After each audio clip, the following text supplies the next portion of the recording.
Hello, everybody. Welcome back. I'm really pleased to be joined by Reverend Kevin McCall and, civil rights attorney and a longtime activist, Sandy Rubenstein. Thank you, gentlemen, for joining me today. Morning. Thank you. Yeah, and I appreciate it. I know that the two of you have an extremely busy schedule. I know you were just in Minneapolis with Terrence Floyd, George Floyd, who unfortunately passed or who was killed, brother, and you guys were kneeling at the site where it happened and then standing with him as he called, for the violence as far as the looting and rioting, to end, and how that's not gonna, help things out. I appreciate you guys taking the time to, to give us some insights. I think it's, a super important issue. Sandy, you've been on the front lines and peaceful protests and fighting for civil liberties and rights for many years. I won't age you. And Kevin, you're on the front lines, standing arm in arm, with at every peaceful protest and fighting for folks' rights. So again, thank you, gentlemen, for joining me. I wanted to start with with Kevin. How did you? Can you tell us a little bit about what inspired you to become, a social justice preacher and and a crisis advocate? How this all began and how you got to where you are today? Absolutely. Thank you for having me, Cohn. I've been a activist, community activist, social justice preacher for 17 years of my life. I started working for a council member by the name of Charles Barron when I was 16 years old. And then I started climbing up the ladder from working for Reverend Sharpton and the National Action Network. And I'm learning a lot of the practice of the Martin Luther King traditions. And I decided to continue to be able to find my niche at a very young age, where people, sometimes take a long time to find their niche, but I stay with the characteristics of learning of what to be an activist is. So I have been doing that and been on the front lines for actually most of my life. And I've continued to be able to really, some pastors decide to, be on the pulpit on Sunday, which is nothing wrong with that, because that's their lane. My lane is not to be on the pulpit. Jesus was with his people in the street. He was with the sick. He was with the poor. He healed the people. He healed the sick, and he dealt with the people, the ordinary people, every day.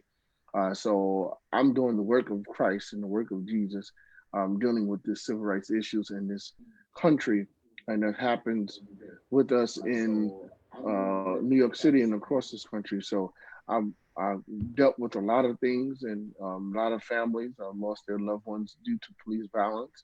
And I also dealt with families who lost violence with us in terms of Black and Black crime, and help them. So this is some of the issues that we need to just continue to keep in the path of on the front that we deal with on an everyday basis. Well, that's thank you for your amazing work on the front lines for for everyone, and I look forward to digging deeper into it. Mr. Rubenstein, you've been an attorney, a civil rights attorney, an advocate for many years. Can you tell us, give us a brief synopsis of your amazing and illustrious career, and why you've always been on hand in hand marching and fighting for civil rights before it was popular and something that you felt was always important? My work in civil rights began with the representation of Abner Louima, tortured in a police precinct in Brooklyn, and went on to represent families of victims who died at the hands of violence of police here in New York City. Sean Bell, Sergeant Polanco, Eric Garner, just to name a few. I saw the grief of the families and focused not only on getting damages for the families, but trying to ascertain what change was needed in this country to stop these killings. One of the most horrible things we see today is the assaults on young people by police officers, particularly here in New York City. Reverend McCall and I are working on 11 new cases now, which occurred during the attempt in New York City to police social distancing and wearing face masks, which turned out to be a mistake. And the mayor, after our last case very recently, declared that the police department will no longer enforce those things now, because the police were being brutal. Yeah, I mean, your work has been amazing, and it's well documented, and you've certainly had, have represented and fought for and succeeded in getting justice for, so many of the, big name and front of the newspaper cases, as well as many others that are little known, but, you've delivered for them big time and gotten their families or them tremendous settlements. And I've, witnessed that myself. I want to ask both of, Tell you what's really important, though. What's really Sure. important, not the big money damages that we get for victims, which they're entitled to, families that lost loved ones. What's really important is what change is necessary to stop this violence. We have to focus on what's needed. And one of the things we need to do in the on a national level is to bring back pattern and practice investigations by the federal government's Justice Department in cases of police brutality, where there are police forces that have a pattern and practice of brutality. Under the last three presidential administrations before Trump, Clinton, Bush, Obama, the Justice Department, when there was brutality in police departments, went in, investigated. If they found a pattern of brutality, told the municipalities, look, either you're going to have to agree with us to do certain changes, better training, implement programs that will stop police brutality, or we're going to have a federal judge appoint a monitor to come in and take over your police department. Well, more than 20 police departments had significant changes. Under Trump, that stopped. Sessions, when he was Attorney General, said, well, I'm not going to do those anymore. That's a mistake, a big mistake. And we need to bring back on a federal level pattern and practice investigations by the Justice Department to stop the terrible scourge of families losing their loved ones at the hands of police officers. Now I appreciate you making that point, and I couldn't agree more. And I know the Rev definitely agrees with that. Rev, I'm going to start with you with this question. And I know both of you just recently traveled. I saw on social and saw you in the news, in the headlines. Staying there with Terrence Floyd. You recently traveled to Minnesota, earlier this week. How did you, Rev? How did you, initially come into contact with Terrence, and what did it mean to you as someone, as a reverend, to stand there and pray with him at the site of his brother's death?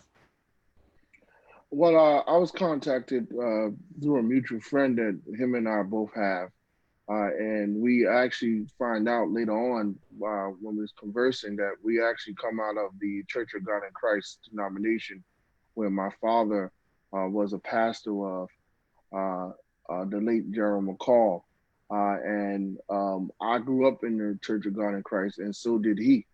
So we know some of the same people in terms of the transition. So they contacted me, and I told him that I was leading a delegation to go down to Minneapolis, and would he like to come if that's something that he's interested in doing? And he said, sure, I would like to come. I have to be able to go to the site to connect with my brother's spirit. So I told him, you don't have to worry about anything. I'll take care of all your expenses. You just come, and we're going to support you. Being that you're from Brooklyn, we're going to support you. And we went there because, and the reason why people ask, well, what's the reason why you supported him? Well, the police department have the PVA, and they have all these other associations support them when things happen tragic to them. But our people, we don't have anybody. So that's why you have folks like myself and other civil rights leaders that support families after the camera's gone, but really sticking with the families and being there for them. So that's what we do because we help families such as this when during this difficult time. So when we got there, he wanted to really connect with his brother's spirit. We prayed, we memorialized him. He wanted to connect with him. He wanted to make sure that his father and him is going to be watching over him. And he wanted to deliver a message of peace. And he wanted to be able to let the people know that it's okay to feel outrage. It's okay to protest peacefully, but don't do it in a manner of where it's destructive unity, because it's not going to do anything. It's not going to bring his brother back, and it's going to tarnish his brother's legacy. So he said, if you want to do something, organize to vote. He said, if you want to do something, all you have to be able to demand that all four officers be charged with the full extent of the law for killing his brother. He said, we want to be able to have peace on the left and justice on the right. So when we continue to be able to keep his brother's name ringing and don't let it be another name that add to a long list of police brutality in America. I appreciate that. And I think that's such an important message, both from him and from you, the two of you, today, because I think that, I've said it before on here, and I'll say it every day, that I think that I support the protesting. I think that the senseless murder is terrible. The police officers should all be in prison, and the fact that he's in maximum security is great.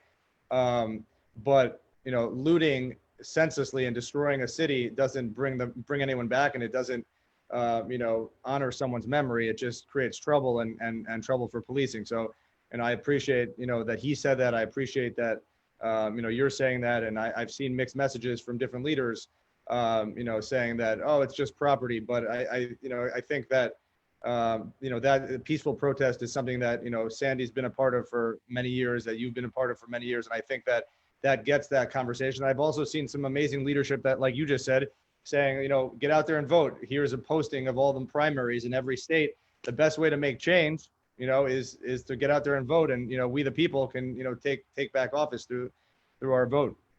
Can you both just describe, like, on a personal level, as human beings, being with this movement, the passion behind it, what was it like? What was the energy like, on site there where he was killed and being there with his family? Emotionally, it was incredibly touching to see Terrence at the site where his brother was killed, get down on a knee, and he was overwhelmed by it, and that has an effect on everyone. The emotional price that families pay for losing a loved ones is so moving that I think he was channeling the spirit of his brother. And I want to thank Reverend McCall for leading a delegation to go there from Brooklyn, where he's from. Terrence is from Brooklyn. He's a Brooklynite. And he's leading a prayer vigil, as a matter of fact, Reverend McCall, a prayer memorial service this Thursday at Cadman Plaza Park at 1 o'clock. And the public is invited. It's open to the public. We want people to come so that those who live in Brooklyn and the whole city of New York can attend a memorial service for Terrence, because George is one of us. I'm sorry, George, because Terrence is one of us. And I'd like to thank publicly Reverend McCall for organizing this memorial prayer service, which is very important to Terrence. And I saw that you guys invited. I mean, I was going to mention it, and I think it's amazing. Not only you're doing it before curfew, you're starting in Brooklyn at Cadman Plaza Park at 1 o'clock, and then you're peacefully protesting and marching over the bridge. And as someone, I grew up at Adams and Tillery, right at the entrance to the bridge. I remember, for years have seen peaceful protests go on, but have never seen looting such as this. So I commend both of you and Reverend McCall for putting together this peaceful rally, prayer vigil. And I think it's extremely powerful and impactful that the family is going to be there, and that you guys you invited many elected officials. Reverend McCall, can you tell us a little bit about your inspiration for doing this? And I'm excited that for you that it's tomorrow, and wish that I could be there myself. Well, this is what the family, Terrence Floyd, wanted to do. The family members are going to be in. Some family members are going to be in Minneapolis with Benjamin Crump and Reverend Sharpton, who is doing the eulogy, and that will be a private funeral. So Terrence Floyd wanted to come home to Brooklyn and to let the people in New York know, because what he was seeing on TV when we were in Minneapolis on our way to the airport, he said that we have to be able to do something to call peace in the town there where he lives in. And we discussed it, and he said, let's do it together so we can feel the energy all the way thousands of miles away in Minneapolis. We started to put together, and we said that we're going to invite the mayor, we're going to invite the governor, and we're going to invite the police commissioner, Because if they are saying publicly that they want peace and they saying what happened to George Floyd shouldn't have happened and they're calling for the officers to be arrested, then let's see what they really mean by walking with us across the bridge and marching peacefully. Let's see if they really mean that. We don't need leaders to be able to talk about tweeting messages and saying stuff, but we need action and we need justice. So as much as that we do stuff peacefully, we still want justice. And the justice is all for them officers be locked up. And if they want the protesting to stop, the peaceful protest to stop, then lock up the 4.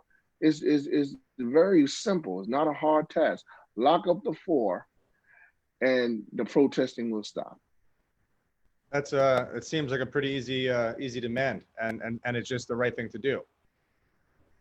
That's right. It is. It's the right thing to do on a number of issues. You know, it's like, you know, we have been going through so much as Black people. You know, we've been in the house for 3 months dealing with COVID-19 on our left hand. And then with our right hand, we had to fight cultural, systemic, blatant racism and police brutality. So it's like we always getting the wrong ill in the stick. We always got to fight for something. We had to fight for the rights for votes.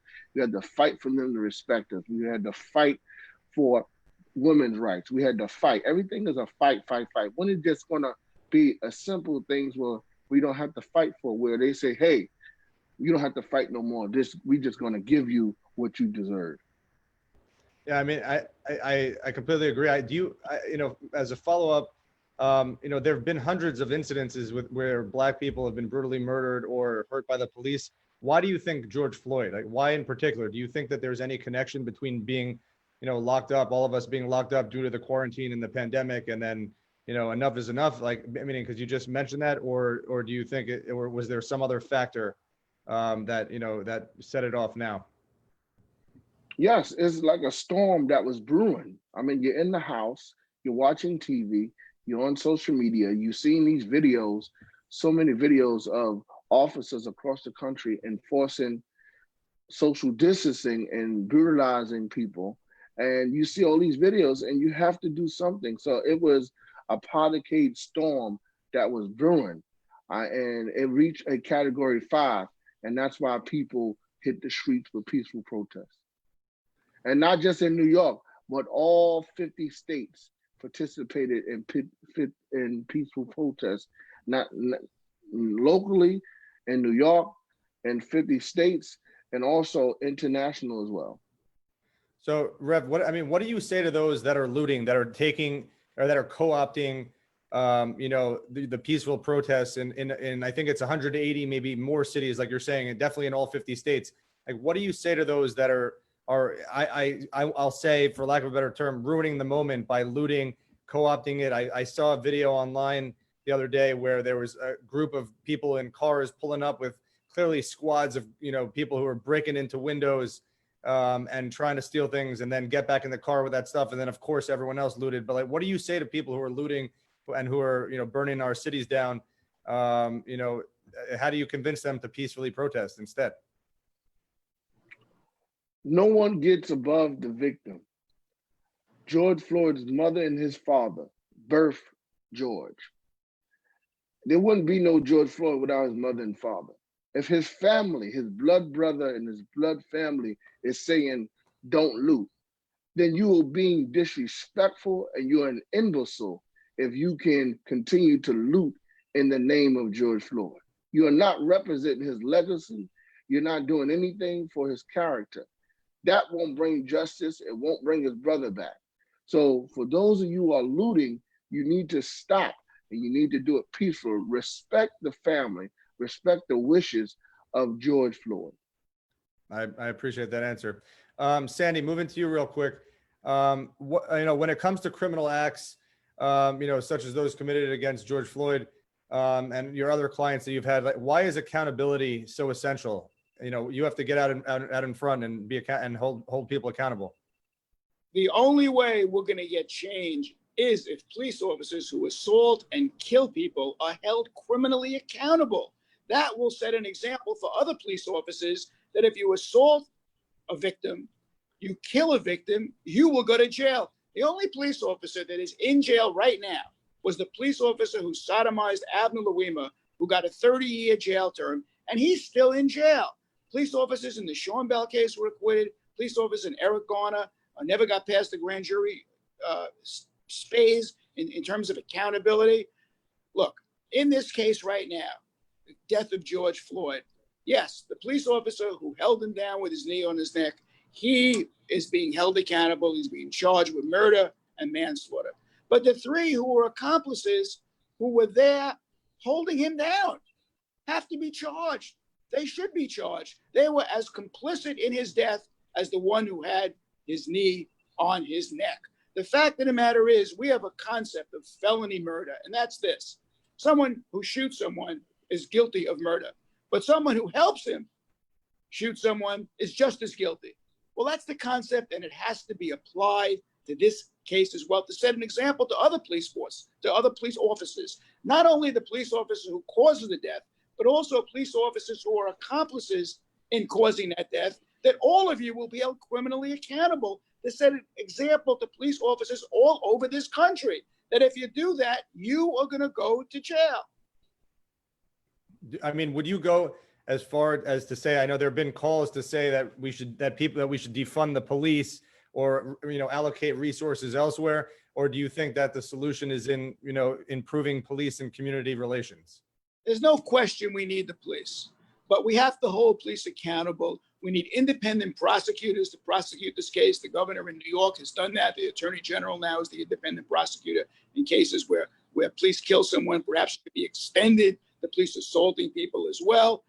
We need the police. There's no question about it. And we're not saying all police are bad, but those who commit criminal acts need to be held accountable just like everyone else. Yeah. All right. I know the Rev has to go, but Sandy, I'm going to keep you for a few more minutes, and I appreciate you, Rev, for joining me. If I can just, ask you to leave it with a final message, and what you want to see come out of this, and what you think, would honor George Floyd's memory best. Well, what I want to see what's going out is three things, and there's three things that can be done, and I think that's the message that we want to be able to proceed to all over the world. We need peace. That's the first thing we need. We need peace. Then we need policy. We need policy to be able to change what is happening in this country. And then we need legislation. We need the peace, policy, and legislation. If it goes in that particular order, then I think that we can be able to be in a better place in this country. But until we don't get justice, then there won't be no peace. Until we don't get no policy, then we won't get no peace. Until it doesn't change policy, then won't get no peace. Until legislation does not affect what is happening now, so it can be preventive, then it won't be no peace. So if we do those messages, then I think those measures, then I think that we can be able to be a better place, and we can be able to do things more in a peaceful manner, policy makers, and also legislation. And legislation to be able to affect what we're going on. And there's some bills that's on a national level. There's some bills on a local level in here in New York City that we must continue to happen. The New York City Council can vote right now. They can call an emergency meeting right now to do things. The state assembly can do the same thing. They did it for other things. So I don't understand why they can't do it to be able to affect the policies and the legislation of this city. So we must continue to keep the pressure on, continue the peaceful protest, join the family, the Floyd family will show up tomorrow, Terrence right? Will be there tomorrow. Some family are coming from that are here that can't, those that cannot get to Minneapolis, come support the family and the peaceful protest, peaceful prayer service that's happening 1 p.m. at Cadden Black Park. All right, Reverend Kevin McCall, I really appreciate you joining me. Mr. Rubenstein, again, if you don't mind staying for a couple more questions, I would really appreciate that. My pleasure. All right, so thank you for for getting the Reverend on. What are your thoughts on the government response, both on the federal and state and local level? I know that it's kind of all over the place, but would love to know your thoughts as to how this is unfolding. Well, as I said earlier, I think it's important that the federal government reinstate in the Civil Rights Bureau of the Justice Department pattern and practice investigations. And I might say we probably should go further, because the only one that can bring those cases is the Department of Justice. So what we need to do is probably amend the Civil Rights Act to have individual citizens be able to go into a federal court, say to a federal judge, these are the facts. This police force has a record of brutality. Let's appoint a monitor to oversee it and take away the power of running it from whoever's running it now, that municipality, so that we get the change that is needed. In terms of local police, yesterday I was with a young man who was brutalized, innocent victim. There happened to be a demonstration not far from where he was, thrown to the ground, 20 stitches in his face, broken teeth, horrible. The police have to realize that they don't accomplish anything in brutalizing innocent individuals, because they're so upset about the way the public is reacting in terms of property damage, in terms of fires, in terms of what they're saying. At the end of the day, we all have to work together. We're all in this together. It's not something that the public is on one side, the police is on the other side. We're all in this together, because at the end of the day, we need the police brutality to stop. And right now, we need the destruction of property being committed in cities all over this country to stop. That's what the family wants. That's what Terrence Floyd, the brother of George Floyd, said when he was kneeling at the site of the death of George Floyd, that he wanted peace. And if the family's calling for peace, as Reverend McCall said, then the public needs to respect that. We're not accomplishing anything by the destruction of property, by those who think that by doing that we'll get change. We'll get change when government comes to the realization that there's a real problem in our society with police brutality. I've been talking about it now for 25 years. We need the change that's necessary in terms of, as the Reverend said, in terms of policy and legislation, so that this scourge of police brutality in this country, which is an epidemic, ends. Yeah, my good friend Sam Pierre, who runs the Haitian American Caucus, he was on last week, and he said on his social media post that we've had protests. We need a meeting with legislators or with leaders so that we can have the conversation and figure this out. And we need to vote. So, I encourage everyone, I think that's a super important message. And I think your message is important with that. You referred to social distancing the other day, or social distancing enforcement as the new stop and frisk. Can you elaborate on that a little bit? Well, what was happening in the streets was the police using enforcement of social distancing and face masks to stop people and be brutal. The most horrible example, two of which were captured on video. As a matter of fact, I think we have to thank God for cell phones, because the video of the police brutality that exists when they were enforcing social distancing and face mask enforcement showed that it was a mistake to have the police enforcing those things, because it was becoming brutal. The most serious examples are two cases that I recently asked to represent victims in. One, and these are innocent victims. A gentleman was crossing the street near an enforcement effort where the police had someone down on the ground, a whole bunch of police officers. One of them walks towards him with a taser, puts the taser in his pocket, and for no reason throws him to the ground and starts punching him repeatedly, and then sits on him. Same thing could have happened to him as happened to George Floyd. Fortunately, it didn't. He didn't die. Another example was a woman in a subway station here at Barclays who was going down the steps. She stopped because she had a face mask down for a moment to talk on the phone. The next thing you know, she's on the ground, and her 5-year-old child is looking, not understanding what's going on, being terrorized himself, being emotionally disturbed himself by what happened. This should not have been happening in this city. So I think the enforcement by police led to a stop and frisk, which is unacceptable. And the worst thing was that statistics showed that 92% of the enforcement of stop and frisk and face mask enforcement was in Black and brown communities. The arrests, 92% were in Black and brown communities. That's disproportionate. It demonstrates that the police were using this right to enforce social distancing and stop and face masks as a new stop and frisk. The mayor stopped that. Never should have started in the first place. At the end of the day, police have to learn through example that if you brutalize someone, you're going to go to jail, whether it's an assault or a killing. And the public has to understand that we have to stop the destruction during these demonstrations. Yes, we need the demonstrations. We need the marches. We need the voice of the public raised loud to say stop police brutality.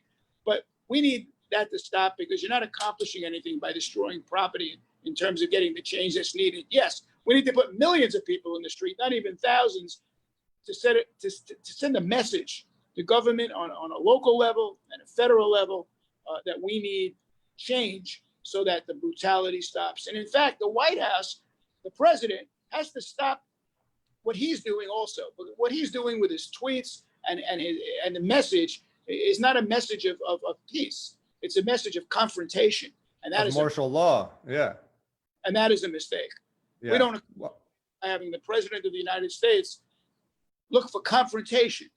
That's not what we need. We need a president now who's going to bring this country back together. Yeah, I think it'll be challenging if he's the one to do that. I think it'll be very challenging because he doesn't have broad-based support, as we all know, and that's part of the problem. You've been doing this for years, as I mentioned.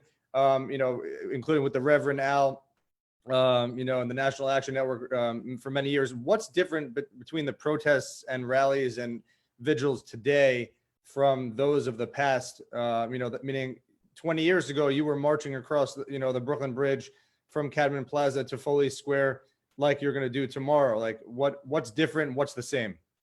Well, I think what's different is that for the first time in my life since the riots which occurred in the property destruction after the assassination of Martin Luther King, we're seeing that again. That's not a good thing. We're going backwards instead of forwards. And I think. And sorry to interrupt, but you've seen a lot of forward movement. I mean, you've been on these front lines working for years, and you've seen a lot of improvements and things moving in the right. It has not been very forward because we still have police brutality in this country. And what I said at the scene when I was standing with Terrence Floyd, the brother of George Floyd, what I said was that the only way we're going to stop police brutality is not only to hold those who kill victims accountable criminally, but also to hold those police officers who assault innocent victims accountable criminally as well. And until that happens, we will not see the change that's needed to stop the scourge of police brutality. And I think that George Floyd's memory is not on it with the property destruction. And what Terrence was saying was exactly that.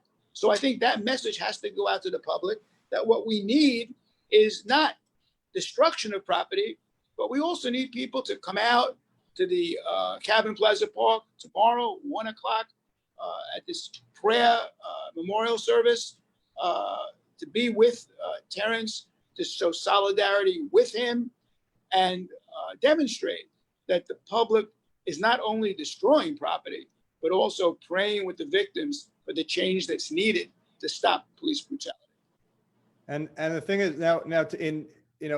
whenever you talk to anyone who's sick or needs surgery, you deal with the acute issue, and then you figure out later what happens. I just read a Harvard Business Review article about the pandemic. We're dealing with the crisis now. The Federal Reserve dealt with the crisis as far as financially, and we're going to have to pay for it for a long time.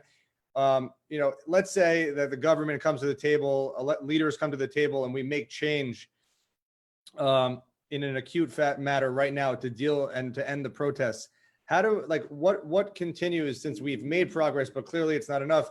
Like, what could be done differently, to make sure that Black lives always matter, that all lives always matter, and that police brutality and murder ends, once and for all? Well, as I said earlier, the message has to be sent to police officers all over this country that if you assault someone wrongly, that if you kill someone, you're going to go to jail. That will result in an accountability among police forces all over this country that we've never seen before. That's what has to happen. And I'm not saying to put innocent cops in jail. I'm saying those who were guilty of assault, those who were guilty of murder, of manslaughter, need to be punished, sent to jail, to send a message to other police officers that if you do that, you will go to jail. Until that happens, we're not going to have a solution. And of course, we need the legislation necessary, perhaps to give individuals the right to bring pattern and practice lawsuits. We need legislation so that in various states, as a matter of fact, legislation has been introduced in Minnesota, a criminal law reform. We need that also.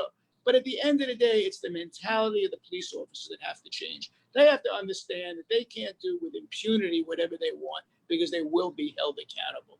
And that's something that has to happen. And right now, I'm grateful for so many people who are hitting the streets. There's a very few that are causing the destruction of the property. But those who are hitting the streets to protest, you see young people, young white people joining young black people in the marches, marching, because this is a very serious issue that goes to the fabric of our society in America today.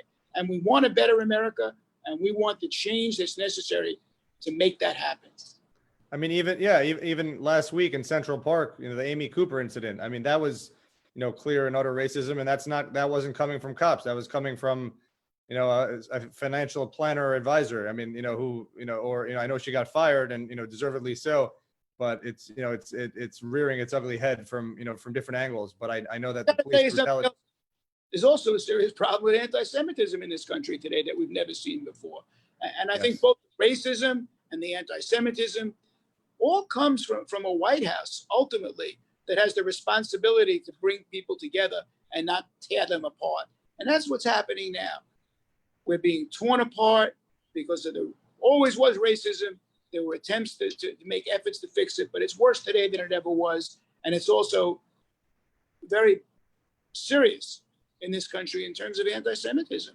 And these issues have to be addressed. And as I said earlier, the only way we're going to get change is if we have a White House that doesn't divide people, but brings people together.